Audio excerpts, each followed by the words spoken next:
பண்ணக்குள்ள ஒரு கலர் நம்ம முடிச்சுட்டு இப்போ உங்களுக்கு அந்த கலர் தேய்ச்சி போட்டு இன்னொரு கலர் உங்களுக்கு வேணும்னாலும் இதை வந்து நம்ம ஈஸியாக வந்து எப்படி வந்து ஈஸி டெக்னிக்கில் எப்படி வந்து இன்னொரு கலர் ஆட் பண்ணுறதுன்னு சொல்ல போகிறோம்.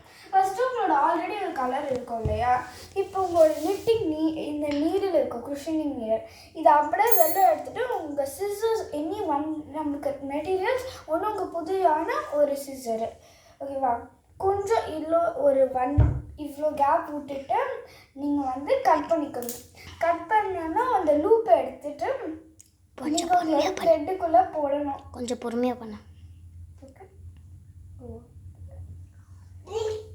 ஸோ எப்படின்னு சொல்லுங்க, இந்த த்ரெட் இருக்கா, இந்த த்ரெட்டை எடுத்து இப்படி உள்ள இந்த லூப்புக்குள்ளே நம்ம கடைசி லூப்புக்குள்ளே இப்படி இன்சர்ட் பண்ணிக்கணும். இந்த த்ரெட்டோட சைஸ் இப்போ கம்பேர் பண்ணுறீங்க. இப்போ உங்களோட புது த்ரெட் எடுத்துக்கோங்க.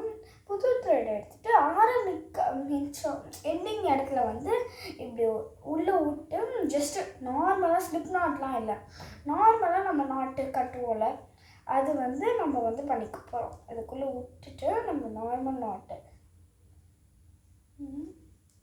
ஸோ இந்தமாரி ஒரு நார்மலான நாட் பண்ணிட்டீங்கன்னா இப்போ நீங்கள் வந்து ஃபஸ்ட்டு க்ரோஷனிங் ஸ்டெப் பண்ணக்குள்ள உங்களுக்கு வந்து 3 லூப்ஸாக வரும். போக போக உங்களுக்கு 4 லூப்ஸ் 4 இது வரும். ஸோ இப்படி தான் இது பண்ணணும். இன்னொரு தடவை வேணும்னா யூ கைஸ் கேன் கமெண்ட்.